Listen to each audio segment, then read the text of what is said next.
เดินอาบน้ำเสร็จแล้วไปแล้วไปแล้วไปแล้วไปแล้วไปแล้วไปแล้วไปแล้วไปแล้ว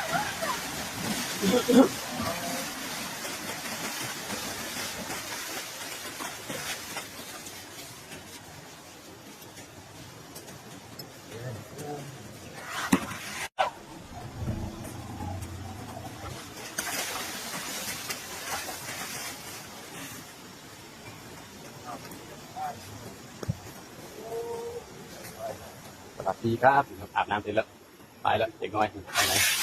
ไปไหนอ๋อ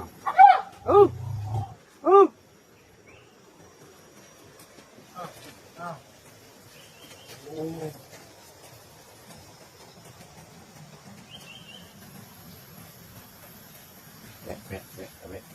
ไม่มีแวะ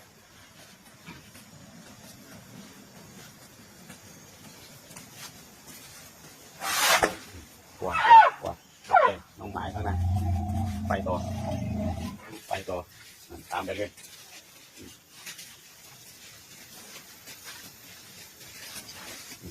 ไปไปไปไปไปไปเร็วไปเลยไปเลยไปเลย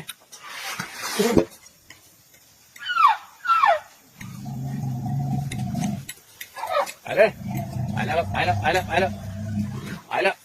ไปแล้วดูดูดูดูดูดูดูดูดูดูดูดู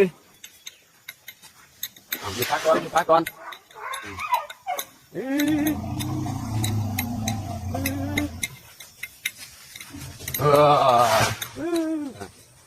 แม่ก็เรียกมันแม่เรียกก็หยุด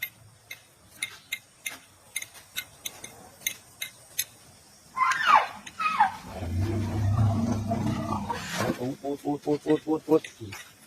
ไปไหนครับจะไปไหนดูจะไปส่งดูครับจะไปไหนคนลิ้นดุ๊กดิ๊กอาบน้ำมาจะสดใสนั่นนะร่างกายจะปีกระเป๋าวิ่งอย่างเดียวครับถ้าแม่ไม่คอยเรียกหรือว่าไม่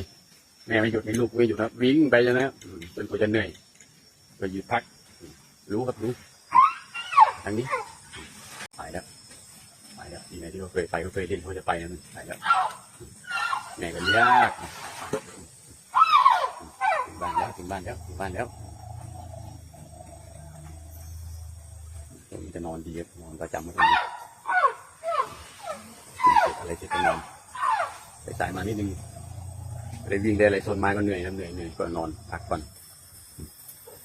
อ้าว